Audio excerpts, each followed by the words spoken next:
2023 का ये second upset हमको देखने को मिला। नीदरलैंड ने साउथ अफ्रीका जैसी टीम को हराया।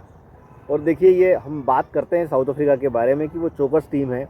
और हमेशा लोगों को अचंभित कर देती है अपनी परफॉर्मेंस से। कभी तो वो बड़े बड़े टारगेट अचीव कर लेती है और नीदरलैंड जैसी टीम साउथ अफ्रीका को हरा रही है। और देखिए, दोनों कप्तानों के बारे में भी हम बात करें तो दोनों कप्तानों का जो खेलने का जो ढंग था और अपनी टीम के लिए बनाई गई जो रणनीति थी, वो यहाँ पर नीदरलैंड को मैं ज़्यादा अंक इसलिए देना चाहूँगा क्योंकि नीदरलैंड के जो कप्तान थे उन्होंने बहुत अच्छे से अपनी टीम को संभाला और कप्तानी पारी खेली। सबसे पहली बात तो ये है कि अगर उनके बैट्समैन आउट हो गए थे लेकिन उन्होंने उसको संभाला और एक अच्छी पारी खेली। और हम देख रहे थे कि 9 ओवर के अंदर लास्ट के उसमें 100 से भी ज़्यादा रन उन्होंने बनाए और एक अच्छा खासा टोटल,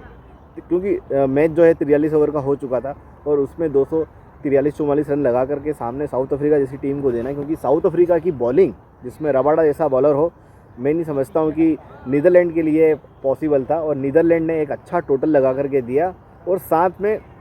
जब उनकी बॉलिंग आई तो बॉलिंग के टाइम पर भी जो कप्तान थे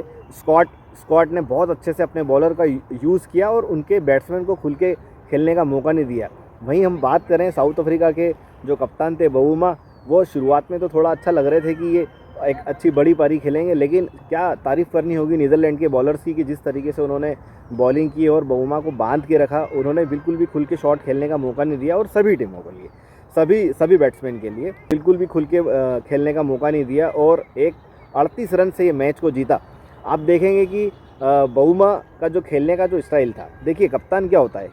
नीदरलैंड के कप्तान ने क्या किया, वहाँ से टीम को लेके गए एक अच्छे खासे टोटल तक। अब बवुमा जो कि पारी की शुरुआत करते हैं और उनके पास पूरा मौका था कि सारे बैट्समैन जो इनकमिंग बैट्समैन उनके साथ में जो बैटिंग करने आ रहे हैं उनको समझाइश देकर, उनके साथ में स्ट्राइक रोटेट करके, बाउंड्रीज लगा करके थोड़ा थोड़ा मैच को, स्कोर बोर्ड को आगे चलाते रहते। उनके पास पूरा मौका था और बवुमा के पास अच्छा खासा अनुभव भी है। अगर हम कंपेयर करें नीदरलैंड के कप्तान स्कॉट के साथ में, अच्छा बवुमा पिछले 2 मैच जीत करके प्रेस कॉन्फ्रेंस में बहुत पॉजिटिव लग रहे थे, लेकिन अभी ये मैच हारने के बाद में उनकी टीम की जो बॉडी लैंग्वेज है वो थोड़ी सी चेंज हुई है। और मैं समझता हूँ कि अभी तक हम सोच रहे थे कि साउथ अफ्रीका टॉप 4 में आ जाएगी, लेकिन इस मैच ने जो अपसेट हमको दिखाया है उससे ऐसा लगता है कि साउथ अफ्रीका की भी पोल खुल चुकी है। और सबसे बड़ी उसकी जो पोल खुली है वो स्पिनर्स के सामने खुली है, क्योंकि